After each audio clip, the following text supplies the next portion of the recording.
Thanks for clicking on to the late edition of Vogan's Views in the USA for Monday the 21st of January. Very, very cold pattern across the country, the central and eastern part. And we have got the coldest air in a few years for the upper Midwest and even into the lower Midwest, Ohio Valley, over the course of tonight. Very, very cold day today.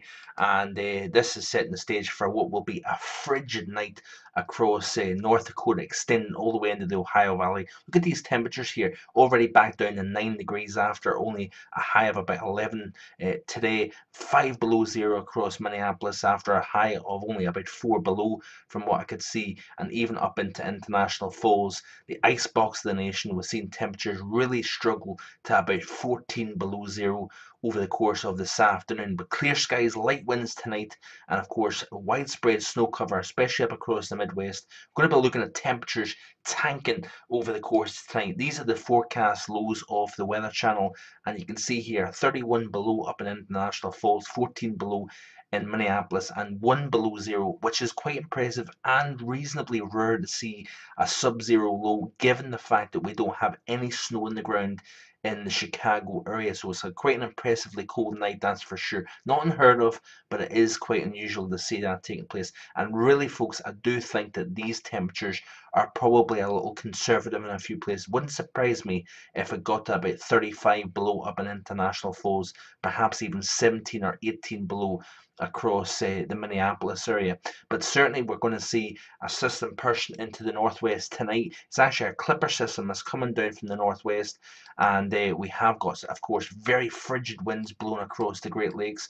That is kicking off heavy snow bands across and off Lake Michigan, Lake Ontario, and Lake Erie as well. We're seeing these bands, and these are drifting across the northeast. But what's going to happen here, folks, is we've got a disturbance crossing the northeast. That's going to produce a widespread swath of 1 to 3 inches of snow across the region over the course of tonight and into tomorrow morning. But as this happens, this of course is marking the leading edge of the Arctic front, which is now sweeping across the big cities. Now, as this system pushes through and produces the snow, temperatures in the backside is going to drop more and more, and we're going to be seeing very cold highs tomorrow across the region. It was chilly today. It's going to be very cold by the time we reach tomorrow. But what's interesting here is, folks, that we're going to see an area of low pressure develop here just off the Cape Cod area. What that will do is it's going to intensify, and we're going to start to see heavy snow across parts of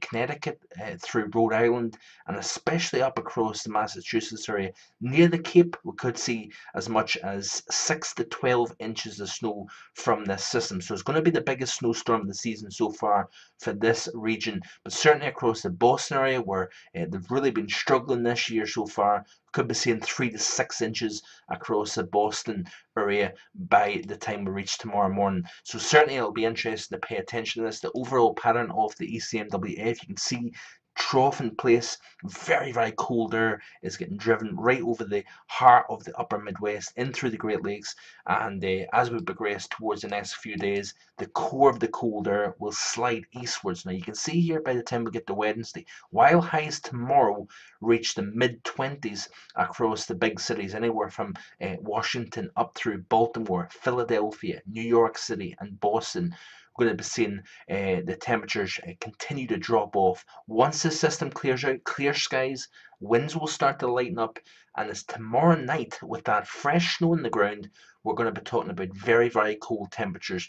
We could be looking at the parts of the I-95 corridor waking up to near 10 degrees, by the way, by the time we reach into the day on Wednesday morning. By Wednesday night, even colder air will settle in, because daytime highs on Wednesday aren't going to get out of the low 20s for highs anywhere from DC up to Boston. By the time we get to Wednesday night, could be looking at temperatures even colder, especially up across Boston. We could be looking at near 0 degrees. So certainly worth paying attention to that. The very coldest air that we've seen in a good couple of years across the northeast.